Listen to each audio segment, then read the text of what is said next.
wabarakatuh. Alhamdulillah. Alhamdulillahilladzi ja'ala syahra ramadhana sayyidash syuhur wa anzala fihi al-Qur'an wassalatu wassalam ala khairil anam nabiyina Muhammadin wa ala alihi wa ashabihil kiram. Bapak Ibu hadirin jamaah subuh rahimakumullah, ceramah agama kita subuh ini atau topik diskusi kita subuh ini adalah kemukjizatan Al-Quran. Pas terkait juga dengan pengantar MC kita tadi. Selain itu, ya hari ini hari ke-17 ya Ramadan atau 18 ya. Biasanya ceramah agama di sekitar tanggal ini ya, sebelum dan sesudah 17 itu sekitar Al-Quran ya. Karenanya subuh ini kita angkat topik kemukjizatan Al-Quran.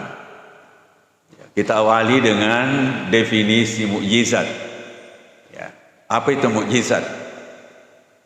Ya, ada kitab berjudul Jami' Karamatil Aulia yang ditulis oleh Yusuf Ismail An-Nabhani. Di situ ada definisi mukjizat. Bunyinya, mukjizat itu adalah amrun harikun lil ada, perkara luar biasa, perkara yang merobek kebiasaan, terjadi di luar kebiasaan. Lalu selanjutnya dijelaskan, innal amral harika lil ada, sesungguhnya perkara luar biasa itu in zahara ala yadi nabiyyin bahwa mukjizat. Kalau terjadi pada diri seorang nabi, itulah namanya mukjizat. Jadi biar luar biasa bagaimana, kalau bukan nabi bukan mukjizat namanya. Ya. Wa in zahara ala yadi waliyin bahwa karamah. Kalau terjadi pada diri seorang wali, itu namanya karamah, bukan mukjizat. Jadi dulu Pak, Bu, biasa ada cerita yang diributkan oleh masyarakat karena ada seorang ulama besar yang terlihat pada dua daerah berbeda pada waktu yang sama. Ya, tentu Bapak Ibu pernah dengar cerita seperti itu. Masyarakat berdebat, oh tidak, saya lihat di sana. Yang satu juga tidak, dia baca khutbah di sana. Nah ini, itu kalau itu terjadi itu namanya karamah. Karena seorang ulama, ya seorang wali. Ya. Wa in zahara ala yadi fasiqin aw zalimin fa huwa sihrun aw istidrajun.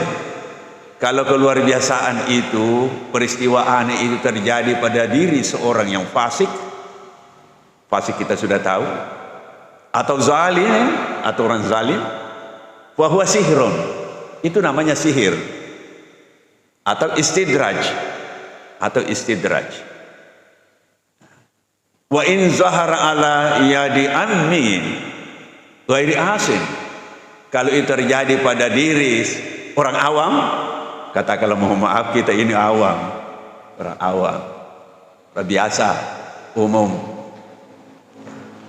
yang tidak mendurhaka kepada Tuhan, ya dia orang beriman, dia orang beribadah. Kalau terjadi pada diri orang seperti itu hal yang luar biasa, bahwa ma'unah, itu namanya ma'unah. Ya, dulu pernah ada lemari cover tidak mau terbuka. Ya, orang sudah bergantian membuka dengan menggunakan kunci, tidak mau terbuka. Sekalinya ada orang datang, coba saya, bismillah, terbuka. Ini bisa disebut ma'unah. Orang itu dikasih ma'unah. Hanya sepintas, sekejap mata dia sudah terbuka. Nah orang ini sudah berkeringat. Asul mesongok nanti pertasungke. Ini namanya mauna.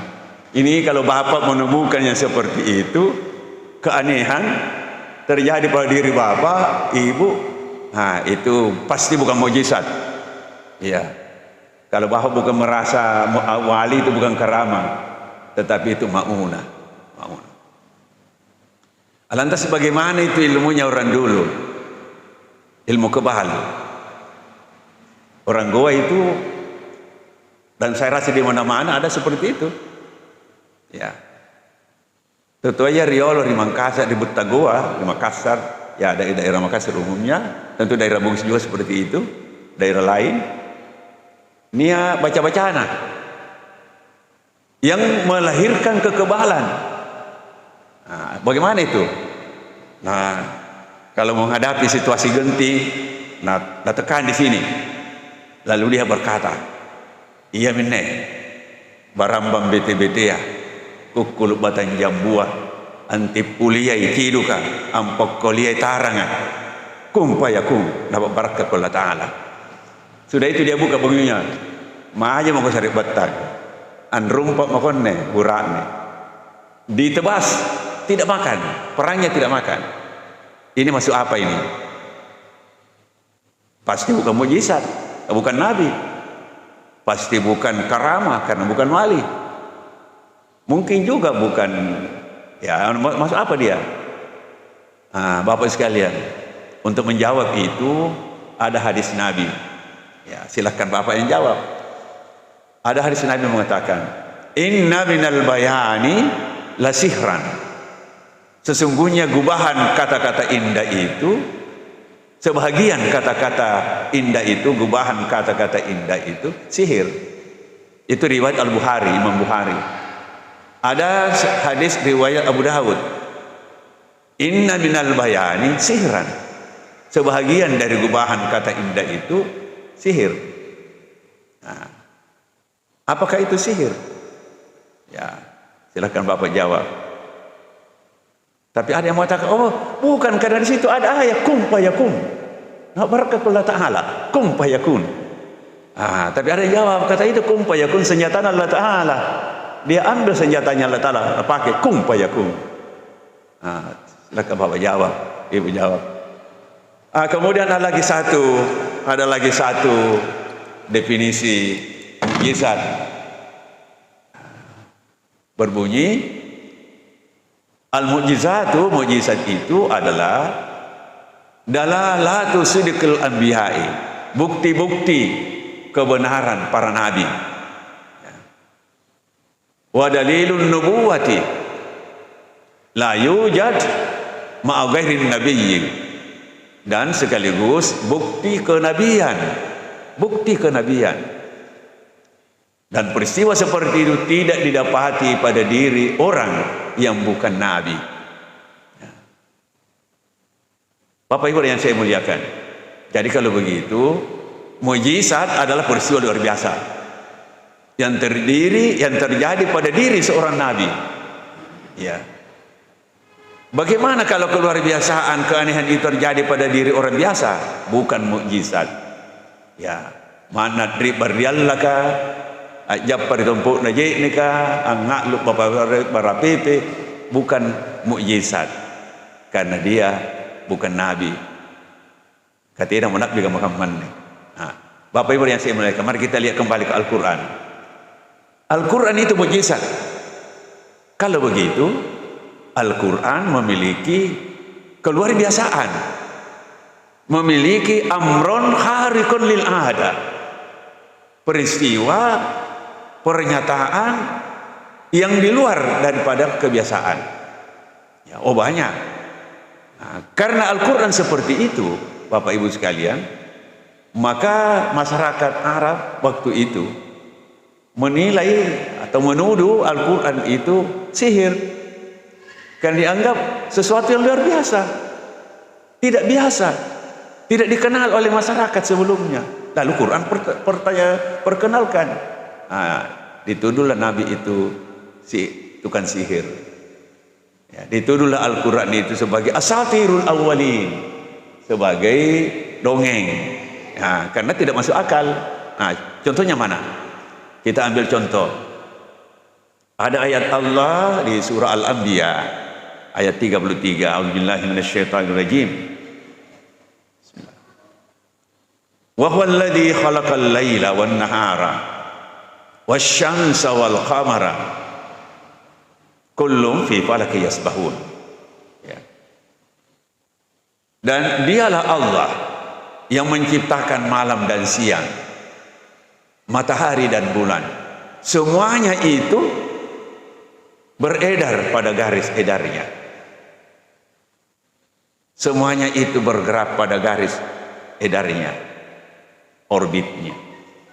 Nah, Bapak Ibu yang saya muliakan, ini adalah pernyataan Al-Quran yang sangat aneh, luar biasa. Belum bisa dipahami oleh masyarakat waktu itu. Belum bisa. Karena ini adalah ayat yang memuat isyarat-isyarat ilmiah. Pernyataan yang terkandung dalam ayat ini itu bisa baru terungkap di abad modern. Padahal Al-Quran kan diturunkan pada abad ke-7. Dunia waktu itu masih gelap. Ya.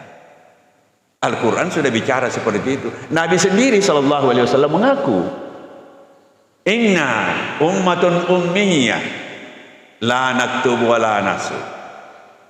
Kami adalah kelompok masyarakat yang ummi. Ummi tidak tahu tulis baca. La naktubu wa la nasu. Kami tidak bisa menulis. Kami tidak bisa berhitung. Ini pengakuan Nabi SAW berdasar hadis riwayat Imam Al-Bukhari. Ya.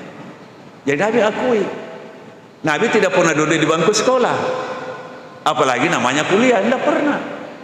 Tetapi beliau menyampaikan ayat tentang ruang angkasa, ya. Alam benda-benda langit. Nah, Bapak sekalian, kita lihat. Coba Bapak Ibu periksa terjemahan di rumahnya. Ya, di situ kalau kita lihat diartikan begini, dan dialah Allah yang menjadikan malam dan siang, matahari dan bulan. Masing-masing dari keduanya itu beredar pada garis edarnya. Masing-masing dari keduanya. Seolah-olah dua dia yang beredar, matahari dan bulan. Tapi Bapak sekalian, untuk melengkapi, Fakhruddin Ar-Razi dalam tafsirnya, ya, menggarisbawahi itu kullum fi falakin yasbahun. Ya, kullun itu kalimat yang digunakan untuk menunjuk semua yang sudah disebutkan sebelumnya. Ini kata kullun. Malah beliau katakan tanwin pada kata kullun itu adalah iwadun, ya, anil mudhafi ilai, pengganti dari mudhaf ilai yang dijatuhkan. Ya, karena beliau ini ahli bahasa ini, mengutip dari Zumasari. Jadi hum kulluhum, semua mereka itu, ya, beredar pada garis edarnya. Nah, itu yasbahun itu jamak. Jadi bukan hanya dua. Kalau dua itu ada namanya tersendiri. Bahasa Al-Quran atau bahasa Arab baru disebut jamak kalau tiga, minimal tiga. Kalau dua masih ada namanya tersendiri, musanna. Ya, musanna. Nanti tiga ke atas baru jamak. Jadi yasbahun itu beredar atau bergerak atau berenang, itu banyak. Nah, kita lihat Pak, kalimat sebelumnya, sebelum kullun, apa yang ada di situ? Walladzi khalaqal laila wan nahara wasyamsa wal qamara. 4. Nah, jadi kullum itu kembali menunjuk yang 4. Al-laila, an-nahara, asyamsa, al-qamara. Kullum fi falaki yasbahun. Semuanya itu beredar pada garis edarnya. Tetapi perkembangan selanjutnya, Bapak sekalian, malam dan siang atau siang dan malam, kalau Quran itu mendahulukan malam. Kalau malam dan siang itu adalah fenomena. Ya. Peristiwa yang lahir dari suatu peristiwa. Ya. Dalam hal ini, siang malam itu lahir karena pergerakan bumi. Nah, pergerakan bumi. Bumi tidak disebut, yang disebut ialah hasilnya, malam dan siangnya. Mengapa tidak disebut? Inilah kehebatan Al-Quran, luar biasa. Tidak disebut karena pada masa itu belum bisa dipahami, belum bisa diterima. Kalau dikatakan bumi ini beredar, bumi ini berotasi, belum bisa. Itu berbahaya bagi Nabi. Masyarakat akan ribut. Iya. Yang biasa-biasa saja mereka ributkan. Apalagi kalau dikatakan bumi beredar, bumi bergerak. Tapi belakangan lewat ilmu modern, ilmuwan sudah menemukan bumi kita ini bergerak dalam dua bentuk gerakan. Ada namanya rotasi, ada namanya revolusi. Rotasi itu pergerakan bumi pada porosnya. Ini yang melahirkan siang dan malam. Ya, jadi bumi bergerak dari kejauhan, matahari menyorotnya dengan sinarnya. Bagian bumi yang menghadap matahari, di situ terjadi siang. Sekarang ini sudah mau siang. Bagian bumi yang membelakangi matahari, itu di situ terjadi malam. Makanya siang dan malam tidak sama pada semua wilayah di muka bumi. Kalau di Indonesia Timur sekarang ini tinggi miloa. Iya, kita di sini baru selesai salat subuh. Di Jakarta, oh mungkin ini belum salat subuh di sana. Kalau kita dengan Jakarta beda 1 jam. Di Mekah apalagi kita beda 5 jam. Di sana ya belum bangun makan sahur. Iya, karena ini berbeda. Jadi ini luar biasa Bapak dan Ibu sekalian. Ya, jadi siang dan malam itu terjadi karena perputaran bumi pada porosnya, di mana dari kejauhan matahari menyorotnya. Selain berotasi, bumi ini mengelilingi matahari bersama planet lain. Inilah yang melahirkan variasi musim. Variasi musim. Jadi Bapak Ibu sekalian, ini namanya peristiwa luar biasa yang belum bisa ditangkap oleh rasio, oleh akal pada masa Al-Quran diturunkan. Tapi alhamdulillah kemudian hari itu ditemukan oleh para ilmuwan. Bapak dan Ibu sekalian, mengapa kita disuruh bertasbih pagi dan sore? Ya. Kalau malaikat itu bertasbih siang dan malam tidak berhenti. Kalau malaikat itu bertasbih siang dan malam layak turun, tidak berhenti-henti. Kalau kita, ya untuk ibadah ini kan hanya kita dipanggil untuk tafarrak. Ya bena Adam, tafarrak li ibadati amla sadraka ginan wa asudda fakrak wa illa taf'al malaktu yadaka syuglan walam asudda fakrak. Hei anak cucu Adam, hei sekalian manusia, luangkan waktumu untuk beribadah kepada aku. Jadi kita lakukan ini Pak, namanya bertafarrak, meluangkan waktu. Kita bangun dari tidur kita tidak tidur lagi sesudah makan sahur. Kalau kita mengantuk, kita tahan kantuk kita, lalu kita datang salat subuh di Masjid Cengho ini. Ya, dengarkan ceramah, ikuti ceramah. Ini namanya bertafarrak, meluangkan waktu. Manusia dalam hidup ini memang harus sibuk, banyak usahanya, banyak pekerjaannya, ya. Tetapi bagaimanapun mereka harus bertafarrak, meluangkan waktu, ya. Bapak dan Ibu sekalian, kita ya dipanggil khususnya atau lebih serius di waktu pagi dan sore, sebelum matahari terbit, sebelum matahari terbenam, atau sesudah matahari terbenam. Kenapa? Ya karena di situ semakin mudah, paling mudah kita rasakan ya keluar biasaan alam yang kita tumpangi ini. Ya, Bapak Ibu sekalian, kalau bumi ini bergerak, apalagi kata ilmuwan dua macam geraknya, tapi kita tidak rasakan. Ini namanya keluar biasaan. Ya, tidak pernah kita rasakan kalau bumi ini bergoncang, sebagaimana bergoncangnya, bergetarnya mobil yang lari 100. Bumi kita ini Pak, kata ilmuwan, berputar, beredar itu 1600 km per jam. 1600 km per jam. Mobil tak lari 100 G. Ya, nekir berat ya. tak bambe-bambe mati, tak goyang-goyang mati. Bumi kita ini lari 1600 km per jam, tidak terasa. Nah, ini yang luar biasa. Kenapa? Allah yang jaga. Bagaimana Allah menjaga bumi ini? Kita tidak rasakan bergoyang, tidak ada yang jatuh terlempar, ilmuwan juga yang jawab. Bumi kita ini dibungkus oleh lautan udara, ya, yang berputar mengikuti irama perputaran bumi. Subhanallah. Di sini inti subhanallah. Subhanallah. Makanya itu Pak, Bu, zikir itu ada zikir lisan, ada zikir lisan, ada zikir qalbu. Nah, lalu ada namanya zikir al-zikrul kamil, zikir yang lengkap. Mana itu zikir yang lengkap?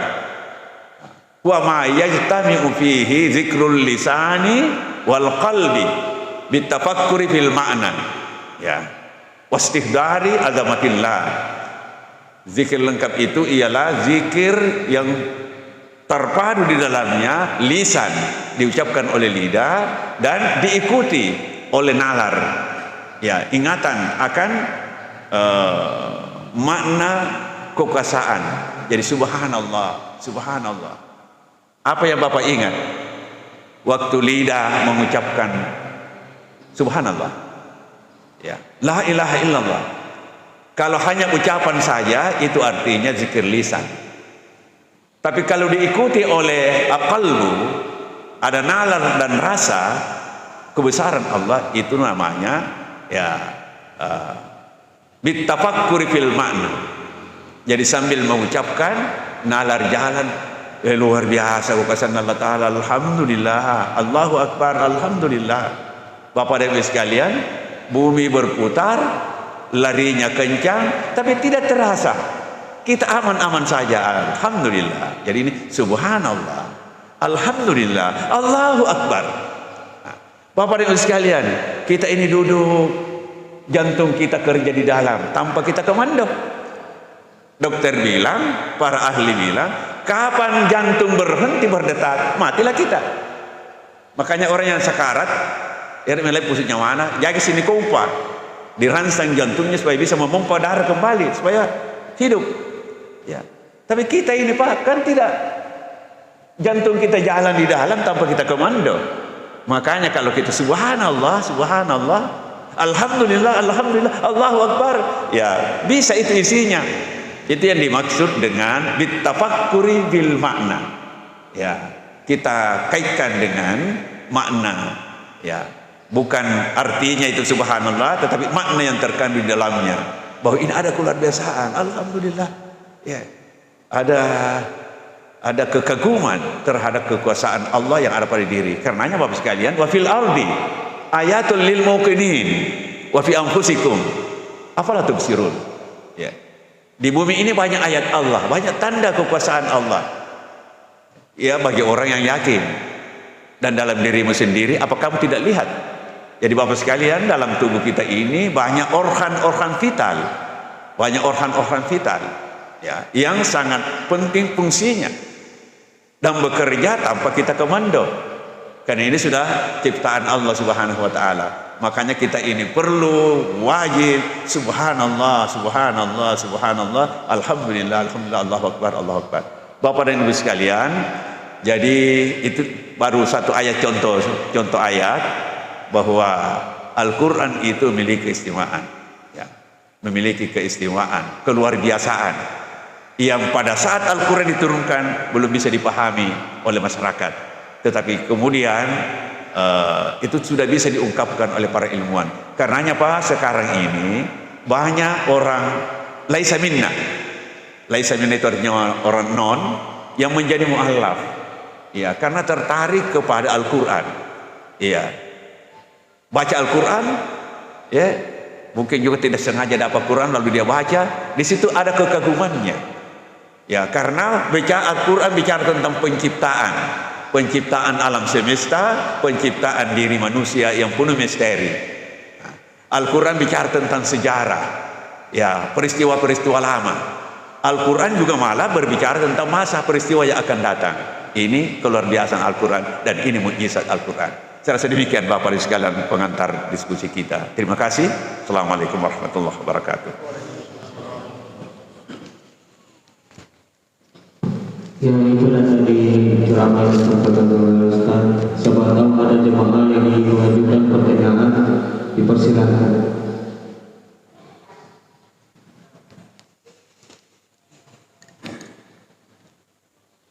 Assalamualaikum Ustaz. Waalaikumsalam warahmatullahi wabarakatuh.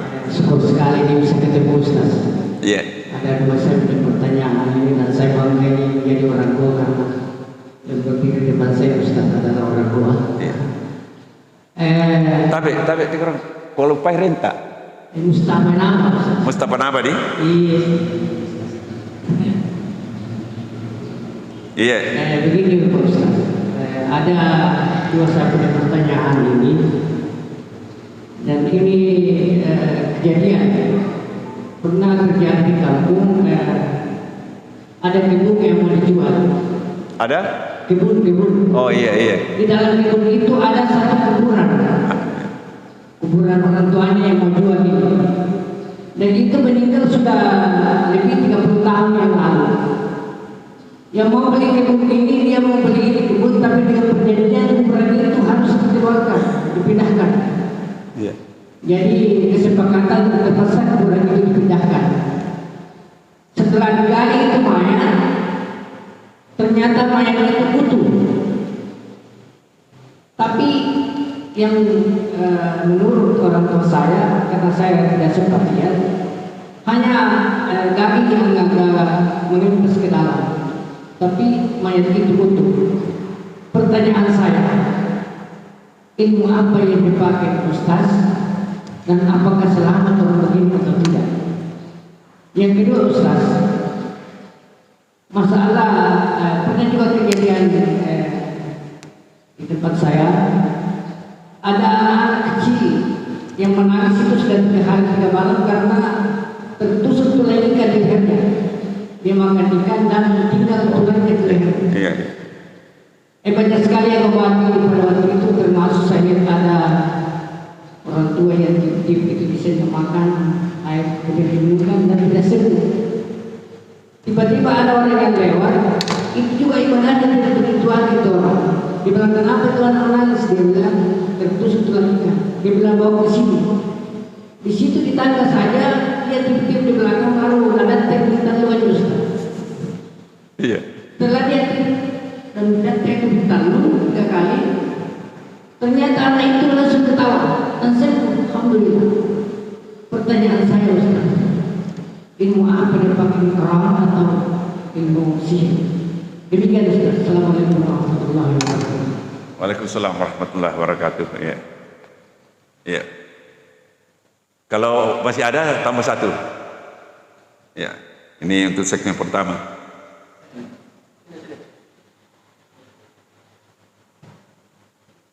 Assalamualaikum warahmatullahi wabarakatuh. Waalaikumsalam warahmatullahi Terima kasih atas kesempatan yang diberikan Ustaz. Iya. Saya mau bertanya Ustaz tentang itu. Tabe nama tak? Harman Ustaz. Herman. Harman. Oh Harman. Silakan Pak Harman. Saya mau bertanya tentang istimewa Ustaz yang di waktu Nabi Sulaiman alaihissalam. Nabi Sulaiman, iya. Kita ada peristiwa pemindahan istana Ratu Iya. Bilqis. Itu ada 2 tentaranya. Yang pertama itu dari kalangan jin, bahwa dia mengatakan bahwa saya bisa memindahkan istana Ratu Bilqis sebelum Anda duduk di singgasana Anda. Kemudian dari kalangan orang beriman juga berkata bahwa saya bisa memindahkan istana Ratu Bilqis sebelum Anda mendirikan Anda. Ini kalangan orang beriman ini termasuk apa Ustaz dari Bapak Ustaz? Terima kasih. Assalamualaikum warahmatullahi wabarakatuh.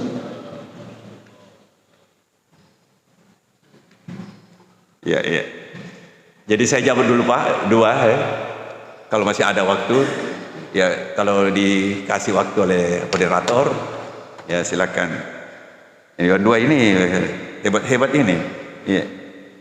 Jadi yang pertama ada kebun yang dijual, pembelinya sudah ada, lalu dinegokan. Ya, karena di dalamnya ada satu kubur harus pindah. Ya, Setelah digali, ternyata mayatnya masih utuh. Padahal sudah sekian puluh tahun yang lalu. Iya. Pertanyaan dan Naba, apakah ilmu apa itu? Ya, ilmu apa itu dia pakai dan apa orangnya selamat? Ya, jelas ini ya wallahu alam ilmunya ilmu apa yang dipakai. Yang jelas yang seperti ini banyak ya terjadi. Di Mekah juga pernah diadakan penggusuran ya.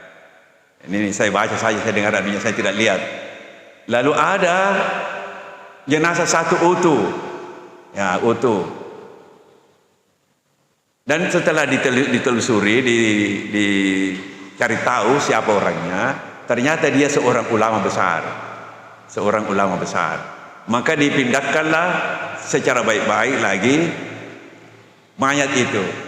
Nah, jadi kalau ini memang dia adalah orang yang dekat kepada Allah, ya sampai dijaga.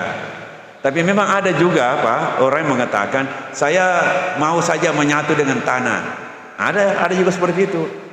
Ya, walau alam ini kan bisa terjadi, bukan orang maunya, ya, tapi Allah yang jaga dia, yang lalu menjawab salam itu. Ini bagaimana kejadiannya, Allah yang tahu. Ya, ulama juga ada yang seperti itu. Ya, ada. Ya. Bahkan di Jawa pernah ada guru mengaji saja. Ya, guru mengaji biasa. Setelah puluhan tahun mayatnya ini digali, utuh. Nah, apakah keberkatan Al-Quran? Wallahu a'lam. Yang pasti dia guru mengaji, mengajarkan Al-Quran. Nabi bersabda, khairukum man ta'allamal Qur'ana wa 'allamahu. Sebaik-baik kamu ialah orang yang mempelajari Al-Qur'an dan mengajarkannya. Dia adalah orang mengajarkan Al-Qur'an. Artinya pekerjaannya pekerjaan yang dipuji oleh Allah dan Rasulnya. Ya. Jadi kalau mayatnya utuh, ya tentu kaitannya ke sana. Ya, kaitannya ke sana. Ya, tapi mudah-mudahan Den Naba ini orangnya selamat ya. Ilmunya ilmu yang ini. Tapi konon ada pengikut tarikat tertentu yang kalau meninggal mayatnya juga utuh, tapi rambutnya juga bertambah, kukunya juga bertambah, sehingga kukunya begitu lamanya ini dan bertambah terus mengelilingi berdirinya. Ini bagaimana ini jawabannya, wallahu a'lam. Saya tidak berani nih jawab. Ya, menetapkan, iya. Jadi bisa saja ini Pak. Jadi kehebatan seseorang bisa saja bukan ilmu tertentu, bisa karena pemberian. Ya. Makanya Pak, ada ulama tidak mau bawa senjata, tidak mau bawa adik apa, sementara yang lain bawa. Karena dia punya prinsip dan keyakinan, kalau Allah menghendaki kita terjaga, tidak ada yang bisa membahayakan kita. Iya, karena pada saat tertentu, pada saat genting, kita bisa dibisiki. Seperti Buya Hamka dulu waktu masa revolusi, ya pindah dari satu kampung ke kampung yang lain. Di malam hari, beliau dan temannya mendengar suara. Besok setelah salat subuh, segera tinggalkan tempat. Mendengarkan suara, tapi yang bersuara tidak kelihatan. Ini namanya suara hanif. Jadi kalau bapak ibu mendengar suara seperti ini, itu namanya suara hanif. Dengar suara, yang bersuara tidak kelihatan. Sesudah salat subuh, segera tinggalkan tempat. Nah, dia ikuti itu, walaupun dia tidak lihat orangnya. Ternyata setelah jauh, tempat itu dibom. Nah ini Pak. Nah, ini kan bukan ilmu ya, tapi penjagaan yang diberikan Allah. Jadi bisa saja seseorang tidak punya baca-baca, ya hanya pengamalan, hanya keyakinan, Allah yang kasih. Nah, bisa seperti itu. Ya, jadi kamu aja tabi kurang lebih jawaban saya. Kemudian Pak Harman, ini istana Nabi Sulaiman itu Pak adalah nabi dan rasul, nabi, rasul, raja. orang terkaya, orang paling kuasa. Ya, dia bisa perintahkan angin, tadinya berhembus dari selatan ke utara, bisa putar. Ini, ya. Nabi Shallallahu Alaihi Wasallam pernah menangkap jin. Ya, karena panas surasi, tangkap. Lalu beliau bilang, beliau itu lepas karena ya yang diberi kekuasaan seperti itu Nabi Sulaiman. Jadi Nabi tidak mau lampaui, ini luar biasa. Ya, Nabi luar biasa. Ya. Nabi Sulaiman adalah nabi, rasul, sekaligus raja dan sangat berkuasa. Ya, Nabi Sulaiman.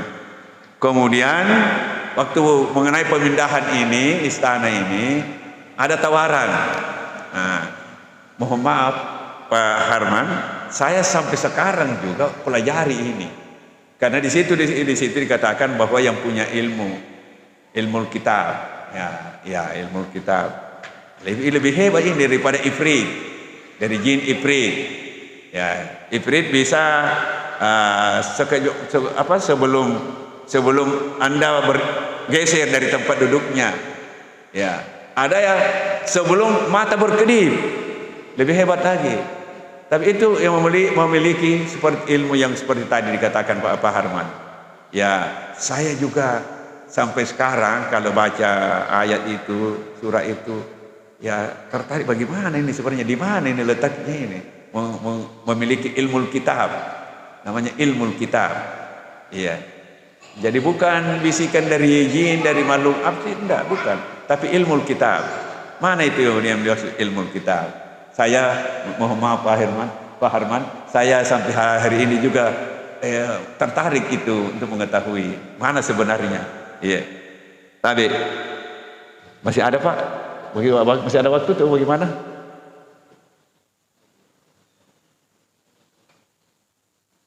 Masih ada yang mau bertanya?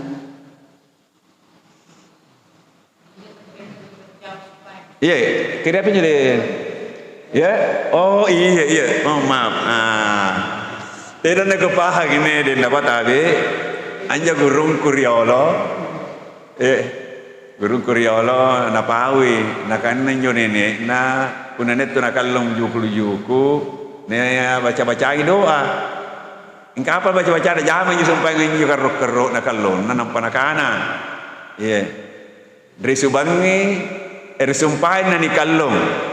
Risubangi jinanaung barakat la ilaha illallah. Coba ini Pak coba diresapi maknanya. Disumpahin nani kallung tadi nah tersangkut tulang ikangan, tetapi kemarin jina turun. Masuk akal itu Pak? Disumpahin nani kallung, disubangi jinanaung nah turun itu. Barakat la ilaha illallah. Amin amang injo. Barakat la ilaha illallah. Minum kau. Sudah minum turun nih. Gimana ini ilmunya punya guru ini. Ya. Ilmunya punya guru. Jadi risumpain nani kallong, risubangi jinanau. Barakat la ilaha illallah. Ini tidak rasional ya Pak. Tapi kenyataannya begitu. Iya nana inu naum nih. Ilmu apa ini wallahu alam. Jadi seperti itu Pak ya. Jadi kamu jo de napa ya pun nairkan praktek kayaknya sampai ilmu. Iya. Disumpahin nani kallon disubangi jinanau barakat la ilaha illallah. Inumnya. Nah inunna naunna.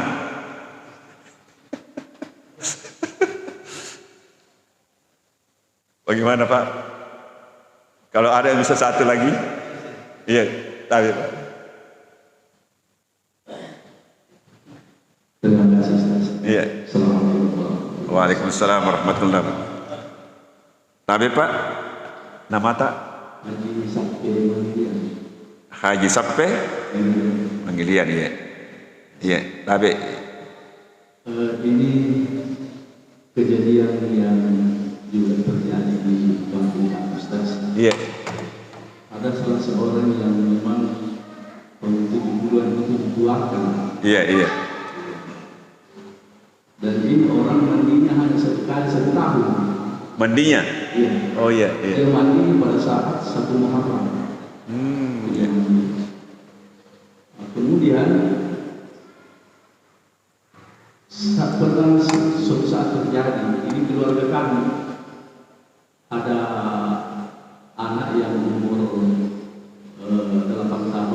berjuang itu maghrib dimarahi sama orang tuanya karena berkelahi pada saat makan. Kemudian lari turun ke rumah kayu setelah semuanya. Lompat turun, pada saat itu hilang itu anak. Dan sampai jam 2 malam itu baru anak itu kembali, tapi dikembalikan itu aneh. Nah pada saat itu mulai maghrib gelisah orang karena pada saat itu kan belum ada listrik, masih pakai lampu strobo gitu. Maka mengambil kesimpulan keluarga ini mendatangi orang yang dituakan itu. Dan tadi mandi 1 kali 1 tahun. Mandi 1 kali 1 tahun. Kan dia sholat 2 rakaat berdoa kepada Allah. Iya. Baru dia katakan kembali lagi, insya Allah tidak akan lama itu dikembalikan. Pada akhirnya jam 2 malam itu anak dia dilempar di rumah itu selesai. Dilempar di rumah. Dan anak itu basah dulu. Setelah dia sudah mulai sadar bercerita bahwa saya ada yang bawa tadi orang yang tinggi sekali dan saya melihat semua orang yang mencari dan saya tidak bisa mengeluarkan kata-kata begitu. Nah kedua, orang ini punya istri 3 dan semuanya satu rumah dan sangat damai. Iya. Juga yang aneh, saya masih ingat cerita waktu itu saya masih SD. Ini orang ke bawah karang juga. Ke bawah karang? Iya. Dia tahun 70-an dia sudah ke bawah karang dan kita tahu itu bawah karang itu 70 bagaimana kira-kira di sana itu. Iya. Dan ada salah seorang orang tua yang dibawa ke sana bercerita juga saksi. Ada anaknya yang sudah meninggal, sudah lama. Pada saat dia bawa karang tanya ada kolam-kolam ambil air di situ, saya juga tidak tahu karena dia pernah naik ke situ. Dan di situ dia menangis kan kelihatan anaknya di situ. Waktu dia ambil air di tempat ini bertanya di sana. Dan orang ini meninggal sampai hari ini juga mayatnya masih utuh. Masih utuh. Dan ini tetap di selain ada di selatan ini. Iya. Tapi orangnya taat salat, Pak. Sholatnya sudah. Oh, iya. Dan memang kita anggap dia orang yang paling bagus lah. Agama di kampung ini. Oh iya. Itu satu. Iya. Yang kedua, ini pada Andre kita Kiai Haji Bodale. Iya. Ini waktu bangun itu masjid di Kebalangan itu, suatu saat tidak ada uang, habis. Mau diselesaikan ini masjid. Nah ada bukan anak buah mungkin itu, dia namanya Ustaz Harun. Iya. Ini Ustaz Harun diperintahkan sama Andre Duta, Ustaz coba ke rumah, dan dia di masjid waktu Andre Duta ke rumah, tapi dia sembahyang dari 2 rakaat itu di waktu pagi itu ada uang itu di bawah kasur saya, coba ambil uang. Iya. Setelah Ustaz Harun sampai sana, dia ambil uang, setelah kembali Ustaz Harun bercerita. Dia bilang seandainya saya pernah merasakan baunya malaikat seperti itu baunya uang ini, saya dapat di bawahnya dikasih. Ini saya kira-kira bagaimana ini 2 orang ini. Terima kasih. Iya. Assalamualaikum warahmatullahi wabarakatuh. Waalaikumsalam warahmatullahi wabarakatuh. Ya. Jadi yang pertama ini orang tua yang mandinya cuma sekali setahun. Iya. Tapi ibadahnya bagus. Dan terjadi pada dirinya terjadi keanehan-keanehan keluargasaan, antara lain anak yang hilang misterius, lalu didatangi oleh keluarganya minta pendapatnya, petunjuknya bagaimana, lalu disarankan tunggulah ya. Bapak Ibu sekalian, kejadian aneh seperti ini banyak terjadi waktu dulu. Buya Hamka juga dalam buku-bukunya, kitab-kitabnya banyak menceritakan hal yang seperti itu ya. Kemudian menyangkut orang tadi, orang ini mungkin termasuk ya katakanlah wali ya, wallahu alam ya, atau memang ada orang yang kata Imam Al-Ghazali itu kasab itu artinya terbuka tabir. Jadi bisa mengetahui sesuatu yang katakanlah tersembunyi, ya, berada di balik istilahnya wara'at tabi'ah, di balik tabir dia bisa Ya, ada orang yang bisa berkomunikasi dengan makhluk halus. Nah, bisa. Jadi yang seperti tadi itu bisa saja terjadi. Ya. Kalau kita kembali kepada definisi tadi, kalau orangnya itu orang yang saleh, lalu terjadi keanehan pada dirinya, itu adalah keramah. Itu keramah kalau dia kelas wali. Kalau dia orang awam seperti kita ini, itu maunah, pertolongan. Ujung keluar biasaannya bisa sama, ya. Tetapi kelas orangnya yang beda, kelas orangnya yang beda. Jadi bisa seperti itu Pak. Jadi makanya Pak Haji saya tanya tadi ibadahnya bagaimana, bagus. Ya. Kalau dia naik, bagaimana kalau dia naik juga di bawah karaing?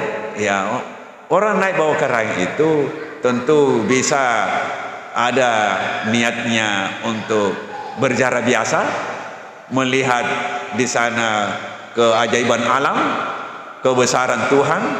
Bisa juga memang lain niatnya terkait dengan akidah, bisa. Jadi sama halnya dengan datang ke kuburan. Ini ada yang datang ke sana memang minta ke kuburan, datang ke sana mendoakan yang bersangkutan, ya bisa. Jadi seperti itu letaknya. Kemudian kalau Andre Guruta Kiai Haji Abdul Dalle, ceritanya ini saya juga sudah dengar beberapa kali dan saya sangat bersyukur pernah saya dampingi beliau.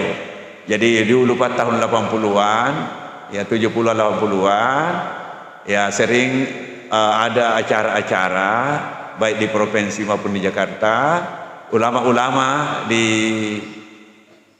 diundang hadir.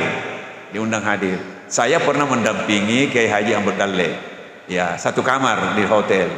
Saya sering mendampingi Kiai Haji Junaid Sulaiman dari Bone dan Kiai Haji Muin dari Sidrap, ya. Itu saya bersyukur sekali seperti itu Pak.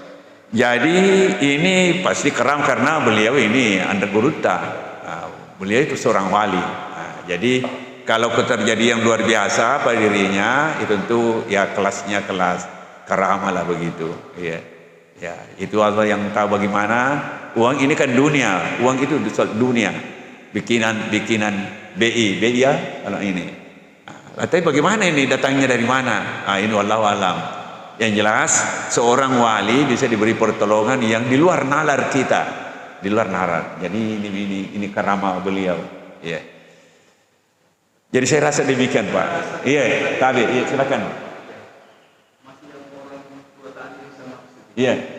Pada suatu saat mantan wapres kita itu Pak Trisno itu berkunjung ke rumahnya juga. Iya. Dia tidak tahu apa tujuannya dari apalah. Iya. Beliau itu waktu mau belikan Kursi. Iya. Kursi tamu. Iya. Saat itu dia tolak. Dia tolak. Dia ucapan begini. Tahukah Pak Trisno kursi ini aku menjadi pertanyaan nanti pada saat dia meninggal. Iya. Sehingga dia tidak mau terima itu. Iya. Kira-kira bagaimana seperti itu? Iya. Kalau tidak mau duduk. Iya. Jawaban itu. Iya. Itu wallahu alam Pak apa pandangannya, karena yang jelas memang banyak orang itu namanya zuhud. Jadi praktek dalam kalangan sufi, ya. Yang jelas itu orang mempraktekkan ilmu tasawuf, ilmu sufi, ya zuhud, khususnya zuhud. Zuhud itu menghindar dari dunia, menghindar dari apa yang ada di tangan manusia. Itulah luar biasa kehebatan atau ciri khasnya orang yang zuhud. Tidak mau, ya bisa saja dalam hatinya mempertanyakan apa dampaknya terhadap dirinya, bagaimana penilaian orang terhadap hal ini, itu semua yang ada dalam hatinya. Jadi menjaga diri, ya memang hebat itu Pak orang yang ini, karena orang yang mengamalkan ilmu tasawuf itu tazkiyatun nufusi wa tasfiyatul akhlaqi linailis sa'adatil abadiyah. Ini yang dia jaga, ini prinsip yang dijaga oleh para ulama kita, para khususnya ulama sufi kita. Ya, tidak mau terkontaminasi, istilahnya tidak mau terkontaminasi dengan keduniaan, kemewahan, sehingga ditolak. Ya, jadi seperti itu Pak. Ya, jadi ya. Jadi saya rasa demikian, mungkin Bapak ada yang terhalang ke pekerjaan dan ini, ya, kira-kira seperti itu. Baik, karena sudah masuk di waktu syukur, maka kita akhiri diskusi kita pada hari ini. Subhanallahumma rabbana wa bihamdika, asyhadu an la ilaha illa anta, astaghfiruka wa atubu ilaik. Assalamualaikum warahmatullahi wabarakatuh. Waalaikumsalam. Dipersembahkan oleh Yayasan Haji Muhammad Cheng Ho Sulsel dan Takmir Masjid Muhammad Cheng Ho Goa.